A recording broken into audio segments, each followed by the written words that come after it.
This is The Poet and the Poem from the Library of Congress. I'm Grace Cavalieri, and we have two of my favorite poets today, and they are Beth Dulin and Jenny Keith. Now, they are different voices, but very equally sophisticated in craft, which you will see. And easier to go alphabetically, so here's Beth Dulin with an opening poem. Here's Beth. This is called Components of Loss.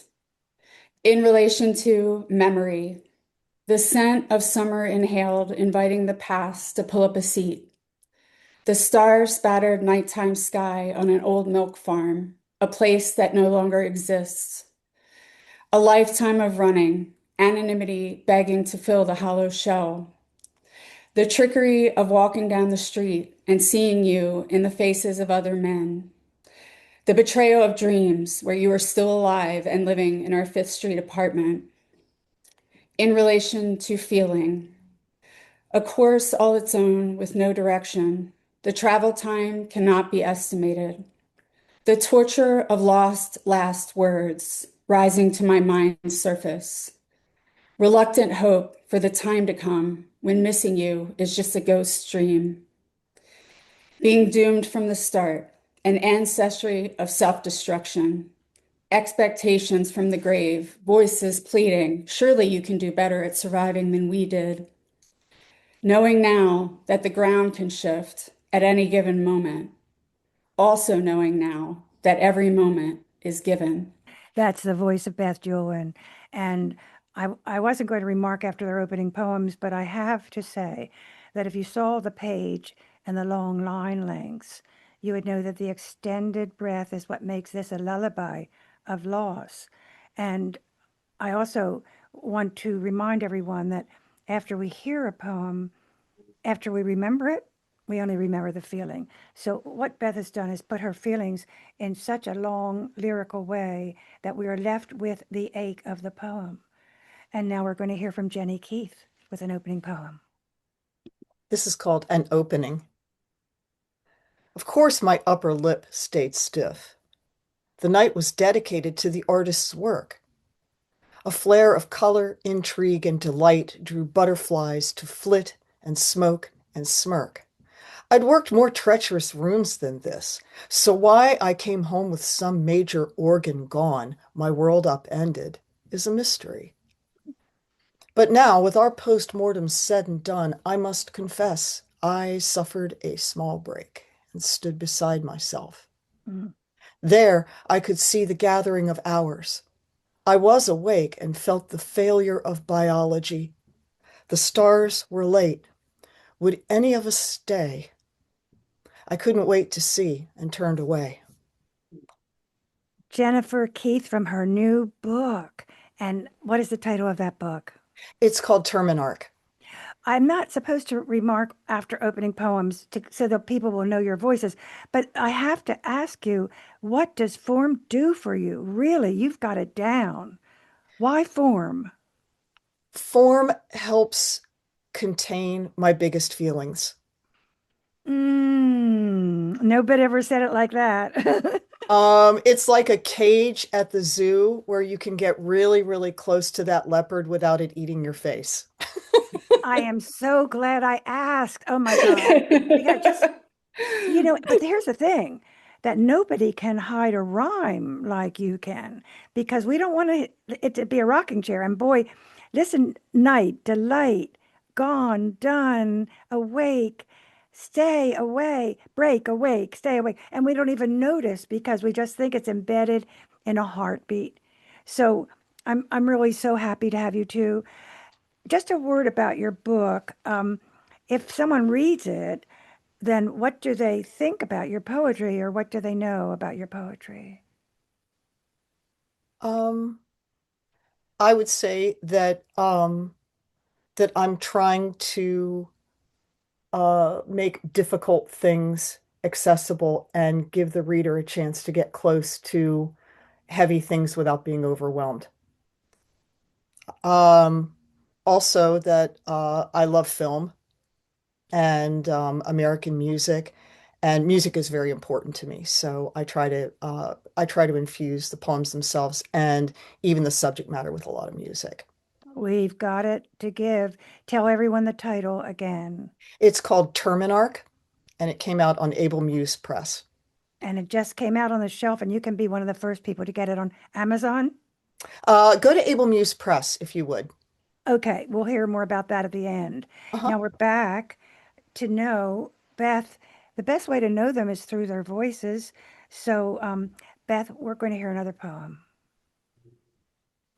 Okay, this just came out actually. This is called All the Lightning You Carry. Mm. The writing on the wall is invisible. Why can't I ever learn? Dandelions sprout from my scalp, but I can't get the words out. I was drowning in fire when I met you, the only escape to burn faster. I raise a glass to all that shatters. Nothing soft exists anymore. You embroidered my name on your leg, stick and poke style, in lavender thread, still difficult to distinguish from all those accidental injuries. You should be wearing a warning sign. Irresistible danger ahead. I keep getting trapped in open spaces. There's no place to hide. I can barely make out the past up ahead, waiting for me to catch up. Mm. Mm. Beth, that title tells us everything that's going to happen. All the So lightning good. you carry, and then it goes off. Then it comes, then it boom, it happens. The poet crosses back and forth across time. And that is what you've got down.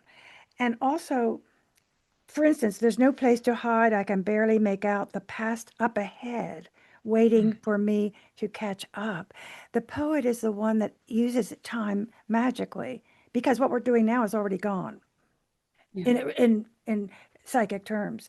So I can tell that you're an artist by the different patterns on your page. Every poet uses different patterns, but I can tell there's something on your page that I know you're visual. And tell me I'm telling the truth about you. Are you an Um, artist?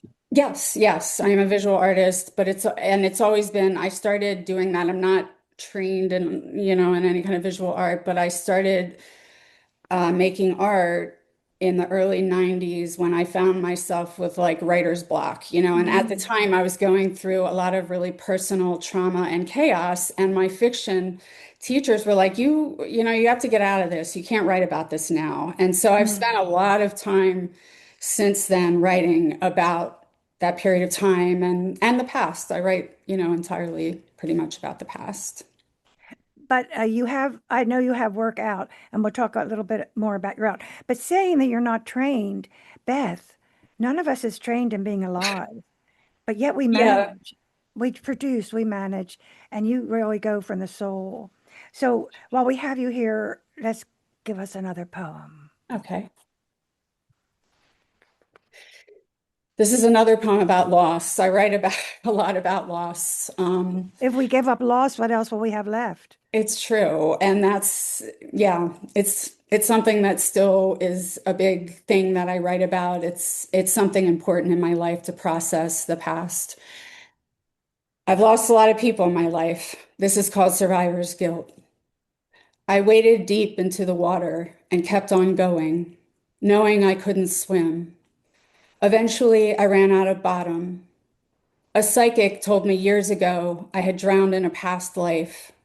She said how it happened wasn't the important part, just that I'd been arguing with a man before the boat sank. That's all she could tell me. There's no comfort in narrow escape. I hurl the past against the wall, pick open the infected wound. The wrong things stand out. Silver tipped fingernail clippings in the ashtray, watermarks on the good furniture, an excessive number of address book entries under the letter G. I read into everything, get good at hiding out behind the curtain, remind myself to remember.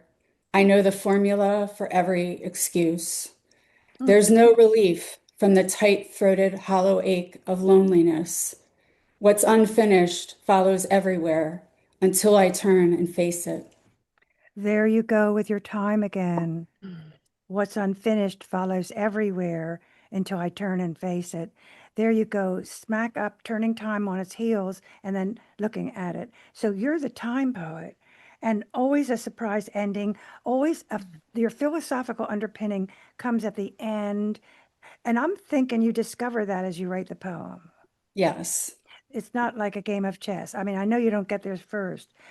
I'll tell Mm. you who she is. Beth's writing has been, no, yes, it has been in the American Journal of Poetry, Atlanta Review, Gargoyle, Little Patuxent Review, New York Quarterly, South Carolina Review, Wigleaf, and many others. And she's the author of Truth. No, I'm going to start that whole thing again. She's the author of Truth, a limited edition artist book in the collections of the Brooklyn Museum and the Museum of Modern Art. A graduate of the New School. She lives on the eastern shore of Maryland, which she left to go to New York, but went back again. Wow. Well, we're going to go now to Jenny. So give us a poem. Sure. This is a true story. It's called Oracle. When we were girls, we played a game with cards, four kings, each one standing for a different boy. We shuffled the deck and laid the cards out one by one beneath each king. Who would it be? First date, first kiss that counts, just friends. The first to match in suit. This was our answer. Screams and giggles then. The quiet one will be the first. The dark one's love is deep and true. The ginger, hearts, is best in bed. The diamond king will tell a lie and bring me misery in spades. I saw it then, but didn't know the one who'd wear a starry crown, in whom my wound would hold its peace. Here's east and west, here's cute and not. The Mm. first to give a ring, the one who turns time with a single word, the prom date, or the lie I tell who haunts the doorway of a dream and aches so like a broken bone. The one who's true, who leads me home. The one my friends don't like, or still, the one whose name I'll say at last when games are over, who will ride the white, the red, the black, or pale. If that is not song, I do not know what is song. And also the craft, the perfect tercets, the perfect three lines, so clear, so crisp, and yet no edges on them. I mean, it's a melody, it's a lullaby, no clutter. Tell us about being a musician. I sort of came at that sort of obliquely. My husband Chris is a great drummer and just asked me to fill in with his band one time to just sort of strum to add texture. And I've been obsessed with music since I was a tiny kid.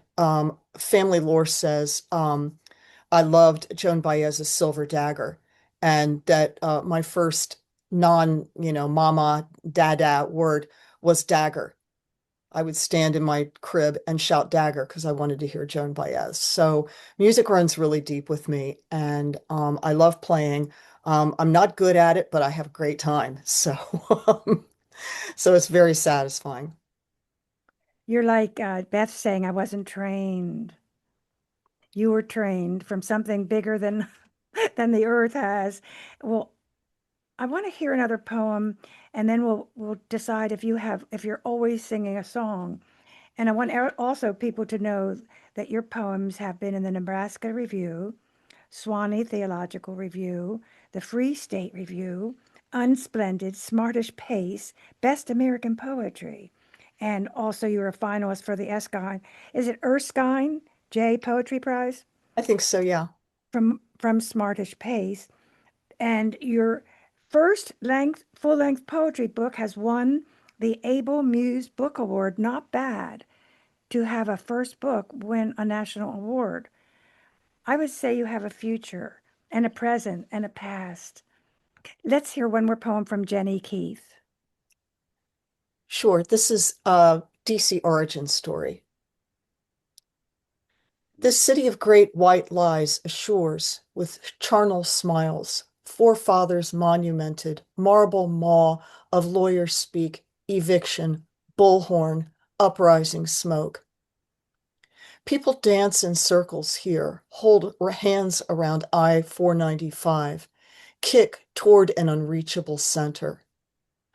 Our story in 1963, one little wagon, covered, circled by itself, lonely, a father, mother, unholy child, dodged triumvirates, yellow triangles posted on sturdy buildings' walls. Not in the city, but of it, they rounded the southwest crescent ahead of trouble for a time. House, larger house, their gazes gradually trained outward toward cooling dark, away from flags and subterfuge. Among the pines, they invested in small shares of wilderness, rifles trained toward railroad tracks, growing hungry for a memory of natural light, eclipsed in deep sable forest. Patience, a doe's eye. Whoa. That is a definition of patience, isn't it? A doe's eye. Listen, those of you who are listening to us, you can just put a phrase, and that phrase will be part of a whole thing. You don't have to give the whole line. Just put those fragments together and we'll get it. We will get it. She teaches us that. Well, since you two are people as well as poets, people like to know, they like to get down with you. So I'm going to ask a few questions and then we'll see if you know the answers. And so, Jenny and Beth, I'm going to ask both of you some personal stuff. And one thing that I really, really want to know is, what do you want when you're writing a poem? What do you want from that poem? Because, here we have an image, here we have an idea, here we have a feeling, but what are you doing? I mean, why are you doing this and what are we trying to do? Beth first. Um, it's important to me to evoke a feeling or emotion in my work from that's available to the reader. I don't write specifically about certain subjects, but I do write about, meaning I don't give a lot of details, but I do want it to resonate with people. I've had people ask like, well, I think this is about addiction or I think this is about this. And that I love that it evokes, something. And that's the connection we have to the reader. That's very important to me. Mm, can't get much better than that. What do you think, Jenny? What do you want? You look at all these, you have all these words in your head and you have all these feelings and you know how to string a bracelet together. But what do you want when you're done? I want to make a movie. I You want to make a movie. do. Yeah, I do. I absolutely adore film and got my degree in film. I was a film student and I love David Lynch and other directors. I want to make a movie. That's the answer because you are cinematic, totally cinematic. Well, you do have a movie. Oh my gosh, I'm so glad I asked. And I want to also ask you another thing. From both of you, I get a life force on the page. I don't get confection. I don't get the icing on the cake. I think you both go to the well. So why is poetry a life force for all of us? Why? I mean, why do you have to do it, Beth? I have to do it to stay alive, to be honest with you. Like reading poetry, looking at art, listening to music since I was a kid is what kept me alive. And it keeps me alive still, writing it. And I hope that, if somebody reads something I write and thinks like that moves them or changes them or make them feel less alone, then I've accomplished. Hmm. And that, that's it. But Less alone, less alone. The what is she saying? All that she's saying is gets on a higher vibration. I hate to get woo-woo, but I also love to get woo-woo because you're getting into a higher vibration where we are really safe. And that is not a bad thing. And Jenny, what is the life force? I feel it in your work. What's going on? Um, my my religious faith teaches me that I have two jobs on the planet. One is to love, and the other is to make things. Um, I'm a lousy cook. I can't fix a lamp or build a bridge. It's just what I make. So I try to do my best to love as best as I can and make something. And this is just what I make, I guess. I could add to make and service to Yeah. others too, which is Yeah, what you that's the love. both do that. I That's know. the love. And finally, how do you get so near to the blood without bleeding? So that poetry is a beautiful camouflage, but how do you know not what not to say, which is highly intuitive. And the better the poet, the more they trust not to say some things. How do you know how to protect yourself? Beth. Um, as somebody who has PTSD, I have to be aware of that a lot. Because I can easily get triggered writing about something. I Mm. wrote something recently that was about a family member that had me completely devastated for like a week.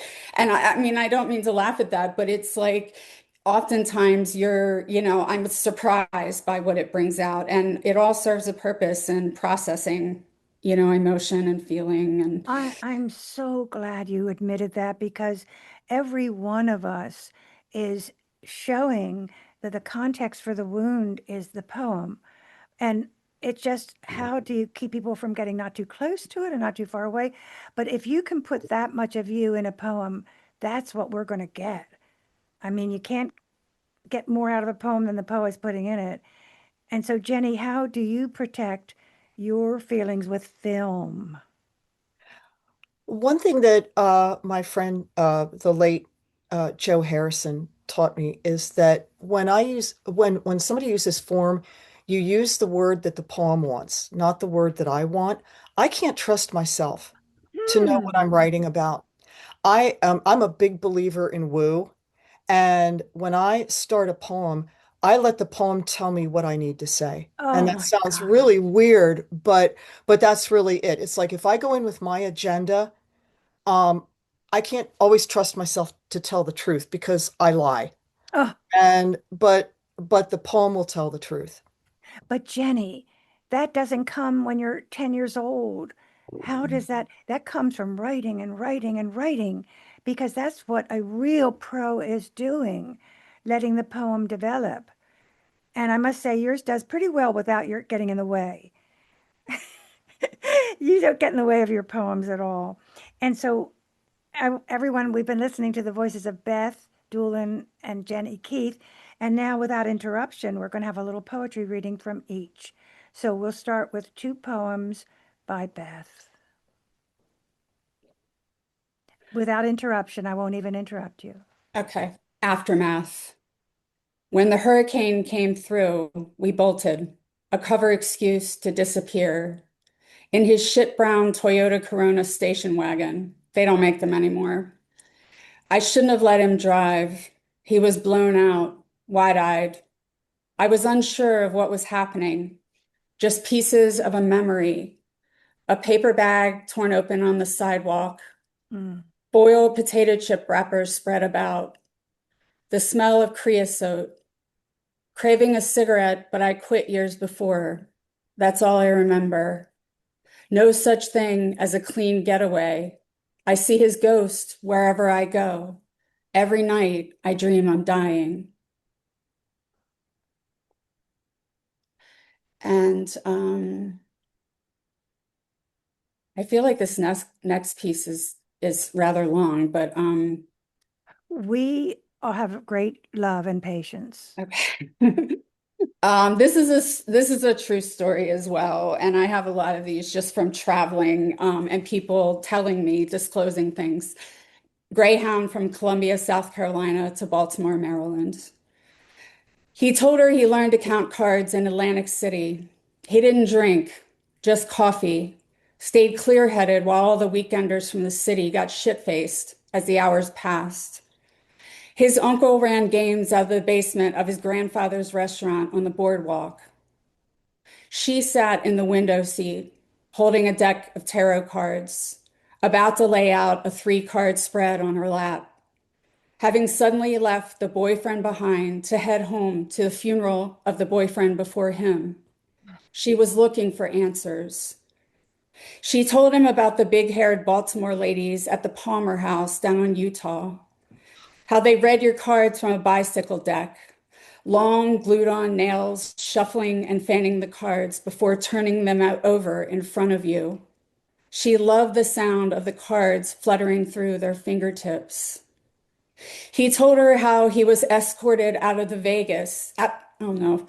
He told her how he was escorted out of the Flamingo in Vegas on 2 separate occasions. So now he's stuck with the smaller places. He said when he really needed cash in a pinch, he would set up downtown on Lower Broadway and perform card tricks. He was talented at making things disappear. Before he got off in Greenville, he leaned in and pulled a card from his shirt pocket. "You might need this," he said, and handed her the Queen of Wands. I have to look up the Queen of Wands now, but you always have a great story to tell. And now we're going to hear 2 poems from Jenny Keith. Um, this is thank you so much, Grace. This is called Stunt Double. With the right lighting at some distance, I could pass for my ideal self, that star in my mind's eye, who was shorter at first, but then later even taller. Red hair from the root and not the bottle. Her eyes, farther apart than mine, and minus the 2 round rolls that pad my trochanters. She's bread-knifed thin to be a slice in the water, lithe, attenuated, with a voice like harpoons. She plays the role of a slow terror, shadow-sheathed, catwalking to the bank, Venetian blades layering her face and smoke-ring lips as noir as rain-slicked neon, 3 a.m. She could rake it in, cool as a hacienda highball, rolling in spreadsheets I missed by a mile. They said to me, accept, but don't stop trying. Low carb cuts to the body's script, manifesting meditation. But motion takes me on. While she stays dry as a bone in the luxury lounge, I sweat and gimp and plummet from backs of horses, helicopters, heights where I can see the lay of the land and fall to taste its precious dust. And this poem is about forgiveness.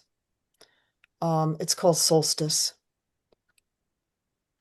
Nothing but tail lights for miles, the red pain receding day by day, but still a low throb of grief.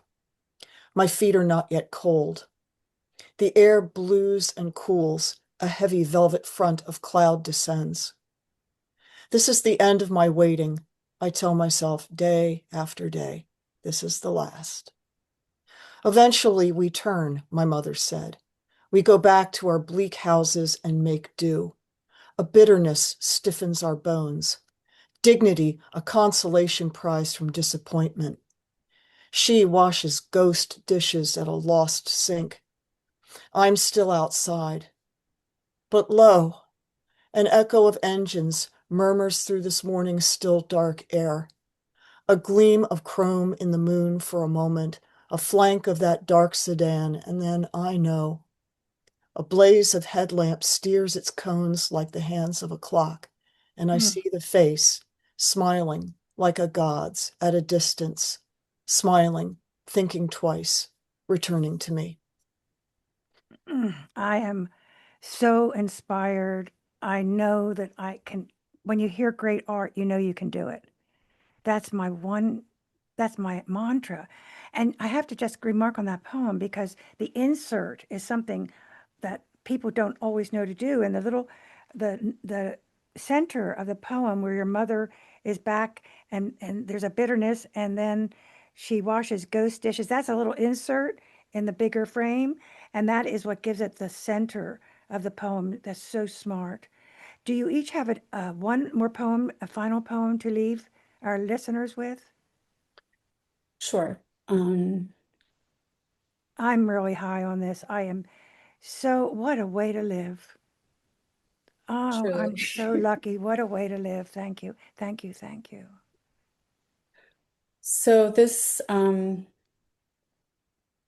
grew up on a farm. So this is a short poem. If I can get it open. Sorry. We're all, this is human Okay. radio. So this is a short poem about the days of the 80s here when there was a lot of drought. Where on the Eastern Shore where I grew up. Drought. 48 days. Cornfields scalding under the hot July sun. She's on the porch waving a church fan, a white handkerchief tucked into her bra. He's killing a black snake to hang over the wire fence of the chicken yard. It's supposed to bring rain. Desperation leads to believing in just about anything. Well, we finally have a farm poem. I was waiting for that. Yes. And so, Jennifer, a poem. This is about writing in form and why I do that. It's called Snow Plow, appropriate for Baltimore right now. They love to talk about the naked page as metaphor for staring down the void. Exciting, maybe, till you reach the age of 30. One would hope by then you've toyed with images of self as tilting knight of the apocalypse enough. For now, twice past the mark, you have the right to name the task for what it is. To plow an oblong parking lot, knee-deep in snow. The engine and the scrape, the backup beep and rev, the only sound. Row after row, with mounding end stops gathering like sheep. The making is unmaking, leaving just a shallow layer. Salt will do the rest. Sometimes it's powder, or an icy crust makes slower going. Still, you do your best and then go home. Tomorrow, cars can park. Not your concern. You're aching, feeling old. It's good to have a job, despite the dark, despite the loneliness, despite the cold. I don't know what to say. These poets are right up there. They're really in charge of language, and I'm so proud to be with you both. This is the poet and the poem from the Library of Congress. The program is produced by Forest Woods Media Productions, post-production by Mike Turpin, MET Studios.